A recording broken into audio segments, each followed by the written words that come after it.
Oh god, I gotta do another one? Streets of Rogue. It's a roguelike that is not like Streets of Rage, even though you absolutely can rage in the streets. Look at these little chunks. Look at these little chunks. Like most of existence, it's about getting to the end without becoming dead while hoarding and lording your copious resources over the peasants who have been denied the same opportunities as the elite classes. And what a load of elite classes we have, ranging from cop to robber, doctor to mafia don, and gorilla to creepy little naked guy that hops into people's bodies and possesses them. You can even create your own classes, but honestly, if I were to go through all of the content in this game, this video would be what the original script for this video turned out to be, and none of us would get out of this alive from boredom. I guess what I'm saying is that I'm sorry to my one subscriber that this video took so long, even if that one subscriber is just me using another account to ensure everything is looking okay from a subscriber's point of view. Happy one fake bullshit subscriber special, let's go! So we're gonna instead just take a quick peek into this game that I have spent a perfectly reasonable amount of time with. This game provides a lot of options in how you approach things, kind of like a mini Deus Ex in terms of gameplay, and I often find myself gravitating towards a more stealth-centric style when given the choice, so we're gonna begin with the hacker. Our goal here is to get to the 6th area and become mayor, but along the way we have to complete missions to unlock the elevator to the next level. Luckily, failing missions counts as completing them minus the cool rewards, so it makes things significantly easier once shit gets chaotic. Oh, and there's a big mission that you can choose to complete over the course of the game. It's different for each class, and for the hacker, it involves installing malware on a computer terminal on every level. I'm nothing if not an obedient gamer, so I always try to complete the big mission. Anyway, enough dicking around, let's get into this. The maps are randomly generated, and we get lucky with a goal right up front in the very first building, but we're not a strong fighter type, so, you know, we gotta take it easy, case the joint, play to our strengths, maybe hack a camera or a computer. Or I could just punch the sensors like a dumbass and fuck the whole thing up. It's okay though, we have holograms that can distract people while we run away. Okay, you know what? Never go for the first goal you come across. You gotta build up an inventory, you know? Come back with new tricks. You can hack fridges and you can make them do this. Super helpful, especially when you want what's in the fridge to be outside on the ground before you eat it. Hacking various machines to raise selling and lower buying prices can help you save up cash early on, and don't forget to hit the ATM. Hackers can even create free friends thanks to hackable cloning machines. The more friends you have, the more. Okay, time to go back and show off what I'm capable of. Walking in and taking the stuff because the sensor was broken earlier. Elite hacker skills all up in your butt passage. We make our way to the other goal on this level, but first we make a quick detour to pick up some treasures. Did you know that TVs can explode? I saw it in a YouTube video once, see?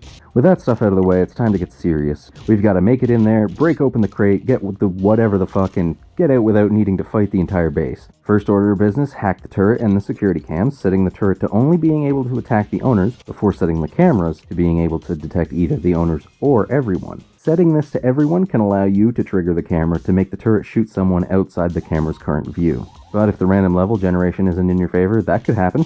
It's fine, the important thing is that the turret won't be a problem for us once we go in there. Next up, the computer. We can unlock doors and safes now, but the big thing is releasing gas, sending everyone running out of the building, and if we're lucky, directly into the gas we just released. Final step, send in the clone. This results in the clone's death, as is often the case. Very sad stuff. Rest in here. Okay, time to claim our prize, a friend phone, which will come in handy on the next level. Before that, though, we have the big quest left. Installing malware, we're bringing a bunch of security bots, because the smartest way to catch a hacker is to send in a bunch of walking, hackable computers with guns. After clearing the way, it's just a nice, easy walk to the fuck! No, it's cool. We just wait for it to go by, and we're in the clear. We get some XP for doing stuff, we level up, and we select a trait. I'm gonna go with class solidarity, because this is a class that benefits from having others around, and I just got that friend phone. Next level, we immediately call up some friends, and right off the bat, we come across an optional mission.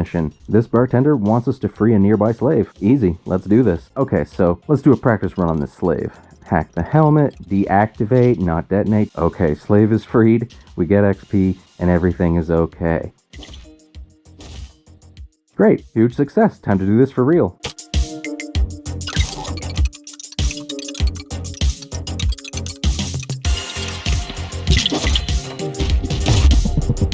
Perfect, slave has been freed and I'm feeling excellent. Time to gamble. But first, hacking one of the machines to increase the odds of winning. We head on over and proceed to lose $100, but it's okay. We managed to win back $5 before some kind of gang warfare or something knocks out the power. Awesome. See, the AI in this game is all driven by classes. Some Some classes, like the rival gangs, will immediately start fighting as soon as they see each other. It's fine, we'll just find another slot machine. I only have $40, so this better work. And I have $1 left. I swear, this is almost a foolproof strategy. I can't. I don't know. I just can't. The game is, no. It's just, whatever. Moving on, let's help this guy out. But first, let's grab some fast food and get some cash out of the ATM. Wait, how did this plant survive the rampaging fridge? Bullshit, immersion destroyed. Anyway, found another slot machine, time to make some fucking money. Hell yeah, I won $20. I won $50, and the machine's busted. On every level, there are only so many times you're allowed to gamble regardless of which machine you use, so that's the end of gambling on this entire level. Alright, that guy. First hack the camera and the turret and make sure they don't shoot the hostage. Next, deactivate the bomb on the door so the hostage can simply walk right out. Didn't even need to step foot inside. I love the hacker. Now that we got a bit of cash and some more stuff, let's see about picking up that item from that bartender. If I were more intimidating, I'd just threaten him into giving me the item, but doing the whole bartering thing seems like the safer option. Considering how I struggled with money so far and my character is better served by being non-confrontational, I decided to trade my gun for the item rather than just buy it outright. And it's a good trade because we get the Necronomicon. You know, I've actually never sat down to read the whole thing.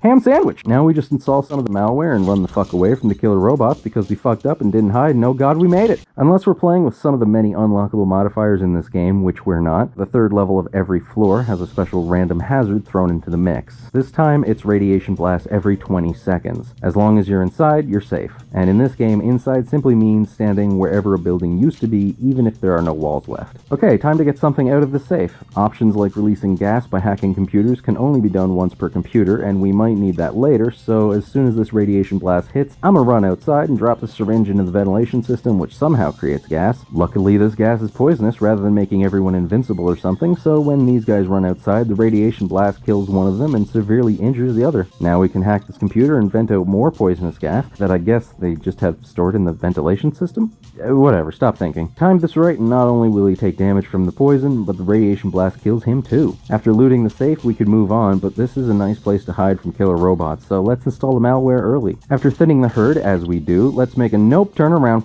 just screw it, no, we still got time. We'll duck into whatever this place is supposed to be. We smush this guy with a fridge because we can, and hey, let's gamble some more. It's gotta go better this time. And it seems there are 2 robots left that can't be hacked again, so we need to keep an eye out for them. Loot a trash can along the way because people around here just throw money away apparently, and now we gamble. There are a few losses as to be expected, but overall we actually win money this time, which is usually how this goes. From 270 up to 420, one of the great comedy numbers. This momentous occasion deserves a joke. I decide to try to get whatever's in that safe and also that yummy floor sandwich, so I send a single pitiful office worker to take on a goon, who immediately kills him. So I call up a couple of friends and send them over to rough up the goon a bit, but being astute and observant and meticulous, I completely forget about the radiation blast and send them directly into one, which gets one of them killed immediately and the other one killed a fraction longer than immediately. It is what it is, and we're off to the next floor, the industrial zone. This zone introduces dangerous minecarts that can run you over. They're not really that big of a deal, you just don't want to linger on the tracks. So, you know, new verse, same as the first, time to scout out the area and complete some missions. I stumble onto a cloning machine, and because this is turning into the best run at this game as the hacker I've ever had, I get a shopkeeper with a shotgun. Not only can I buy some helpful items from him, but he can help me achieve my dreams of robbing this corpse. They also introduce a bunch of fire, which the AI sometimes struggles with. It's good. I get to the next level, I kill a man, it's a good time. Here's a graveyard, time to check out that Necronomicon. I immediately regret this. Don't ever read books. I somehow managed to get to the final level of this floor, but I'm hit with a series of bombs and a time limit to find them.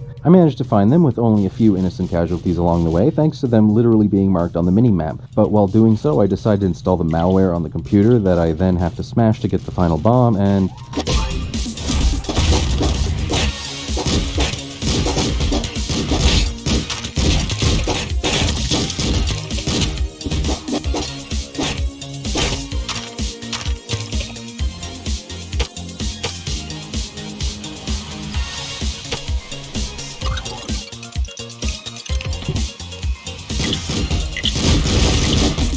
yeah, I managed to get away to safety for a while, but my love of explosions ultimately does me in. Okay, so screw the stealth approach, let's go for something more direct. Zombies. The big mission? Make more zombies. This is gonna be good.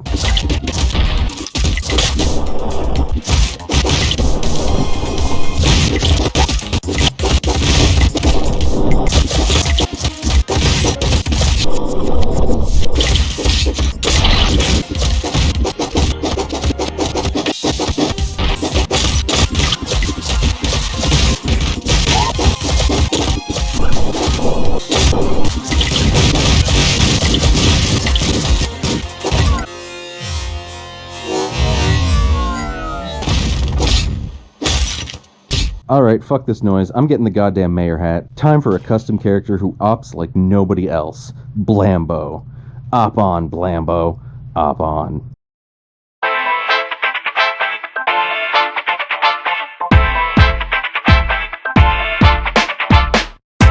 You see my swag, now you wanna come and give me all this drag. I think you better back, because my hand is itching to give you a smack. What's your name again, Jack? It's the end of the road, and ain't no turning back. Don't let the fly taste fool ya. Matter of fact, it's about time that I school ya. Don't worry, I'm not in a hurry. I don't even wanna get my fresh gear dirty. A little birdie, chirp when you flurry. Now I'm a snip it, I better yet bury your entity. Look at me while I'm talking. I heard you was lurking, I wasn't even stalking my program. Thinking you the man in the place. Now it's about time you catch a hand to the face.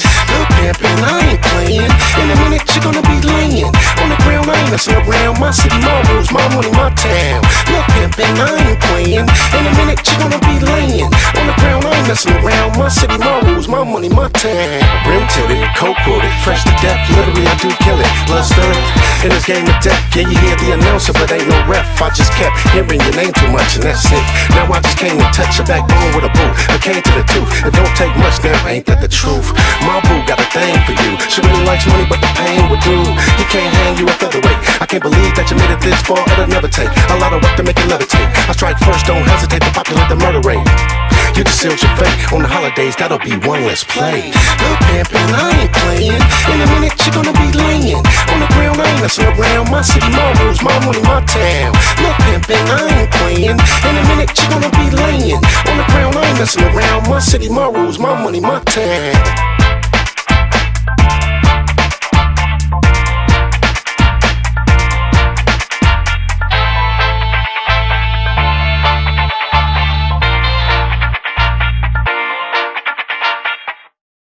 So that's Streeps Off-Road, a game I fell in love with the moment I saw it in early access and has since come out of early access and onto the Switch and maybe other consoles. I don't know, I'm not their fucking PR department. I'm just a big fan of a game that I'm basically terrible at. With open eyes, I define my direction and cast my light in time that shines my protection. I shed blood just to rhyme in perfection and move it, got speed, no time for reflection. It's evident in the movement that he steps with a monster has arrived, the kid on some next shit. Benevolent with the flow, beyond weapons, the style, beyond repping our hearts for rhymes kept in. Shit, so we can't fade out, it's too much ground to stake to let the beat play out. It's like time stops when he say now, but can you move when they try and put what he say down? See, that's a discipline. I push mute on these actors and go hard so these little disputes ain't a factor. I gotta get my name up in the rafters and make it so only real shit is coming right after. Let's go. Before I go, I would just like to say that the reason this episode took so long was that I decided to get my shit together so that the wait between the next few episodes wouldn't be as large. Because of that, I get to do the thing where I hint at what the next episode is going to be about, as if there are actual people out there watching this in the time between this episode's release and the next episode being posted. If you're one of these mythical freaks, the next episode is going to be about a hot turd. Or more literally, it's an N64 game with swords and magic. Hot turdy magic. To figure out what it is, you'll just have to subscribe and make this channel your homepage and build a shrine in your closet. There are no other options anymore.